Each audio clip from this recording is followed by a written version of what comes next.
is The Opinions, a show that brings you a mix of voices from New York Times Opinion. You've heard the news. Here's what to make of it.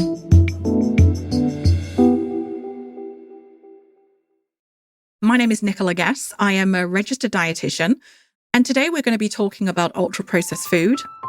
Ready meals, chocolate, biscuits, sausages, fizzy drinks. Chicken nuggets, burgers, and hot dogs. Well, we know they may be delicious, but new research finds eating them too often could be taking years off your life. Scientists now say these foods should be regulated with tobacco-style warnings and advertising bans. It's been an issue that's been bubbling for a number of years, and I think really has come to the fore, particularly in the US. And this is the time of year when people are thinking, how am I going to get healthy for the new year? Like, what am I going to do? Should I be eating this or that? And I think ultra-processed food has now become the dominant question in nutrition. And that really concerns me because I feel like 5 years ago, we would be thinking, is this food healthy or not? That's not what's happening now. Patients are now asking, is this an ultra-processed food? And I'm going to be making the case that I don't yet think it is a useful way of describing whether a food is healthy or not. It's difficult to eliminate ultra-processed foods from our diet completely. We need to think about what the risks or benefits might be when we're raising this conversation of ultra-processing.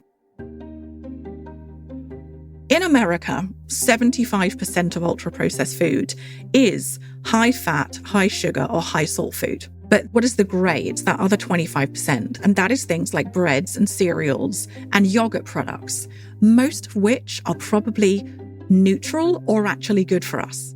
And some of those ultra-processed foods have benefits, whether it's providing micronutrients. So in the UK, for example, I think about a third of folic acid intake comes from things like bread and breakfast cereals.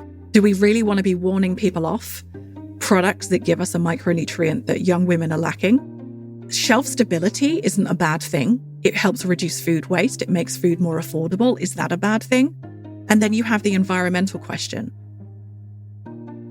I've consulted for food companies, including Beyond Meat, which makes ultra-processed alternatives that I think are better for the planet. And I would die of shock if soy milk were unhealthier than regular milk, but it is unquestionably better for the planet. So do we want to be frightening people off ultra-processed foods, which will include things like soy milk, which we are probably going to need to, for example, reduce carbon emissions? And I think these are all trade-offs that we're not considering because people are frightened about ultra-processed foods. So historically, we've always thought about food in very, very simple terms, whether it's high sugar, high fat, high calorie. For the last 10 years, there's been academic research reframing it and saying, well, let's look at food by the degree of processing. And lots of that data showed that when people have lots of their calories from ultra-processed food, they get negative health outcomes. So they become overweight, they develop type 2 diabetes, they develop, in some cases, diseases like dementia. So there was a huge concern. But most people thought, well, this is probably just that we are looking at cookies and cakes and fast food. But Kevin Hall did a really great landmark study at the NIH where he said, well, okay, then let's compare an ultra-processed diet with an unprocessed diet, but we'll match it for those usual suspect ingredients. So we'll make sure they've both got the same amount of fat. We'll make sure they've both got the same amount of salt. They've both got the same amount of sugar. And let's see what happens. And what he found was that people on the ultra-processed diet ate more and they gained more weight in a very short period of time compared to the unprocessed diet. And that really made us recognize, well, it's not just then this salt and the sugar and the fat. There's something else going on. So it caused a lot of excitement. And then I think people thinking, aha, we've really got to look more closely at this ultra-processed issue. But think about what you do when you're not having any unprocessed food. That means you're not having any whole fruits and veg.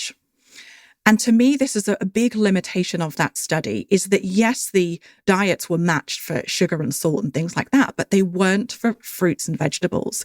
What we know is that when we consume meals with lots of particularly vegetables, we spontaneously consume fewer calories. So to me, although Kevin's study was a breakthrough in understanding, okay, what does processing do? There is still an unanswered question about what would happen if people consumed, yes, some ultra-processed foods, but the rest of their diet was high in fruit and veg. Processing means lots of things, and there are lots of questions that we still need to answer. What is it about processing in general that might cause us to overeat? There is also a question about whether there is something about these additives that might be interfering with the way our brain processes energy. So they might kind of be tricking us into thinking we're not eating many calories, and actually we are, or they might sort of be triggering what we call this hedonic response, that it's a pleasurable thing when we eat. We don't know the answers to any of that yet.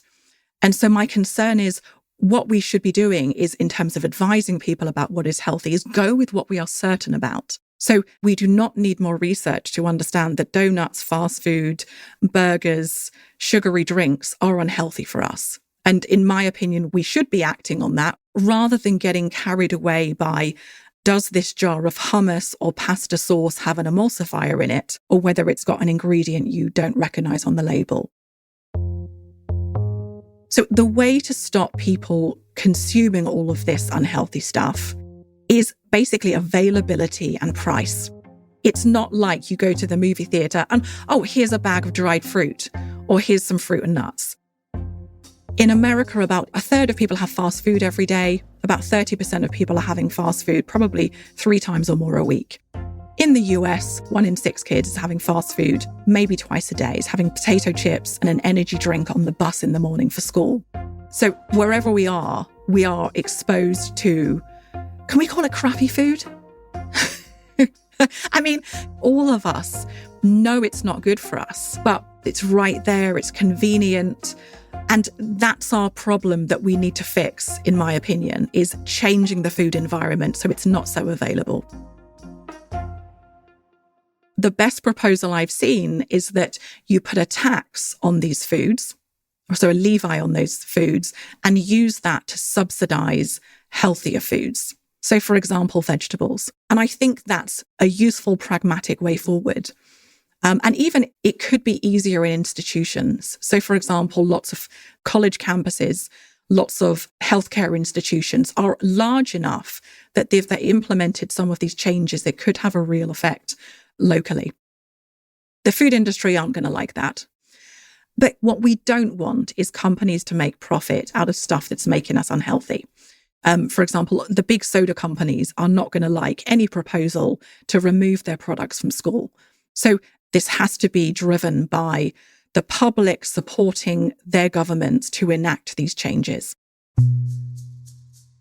In terms of bang for our buck, I cannot believe in 2025, the nutrition conversation is now about supermarket bought bread and high fiber cereals, and not about fast food and donuts and sugary sweetened beverages and the lack of fruit and veg in our diets. I cannot believe, and I think this is what the ultra-processed lens has done, is we are focusing on the wrong thing.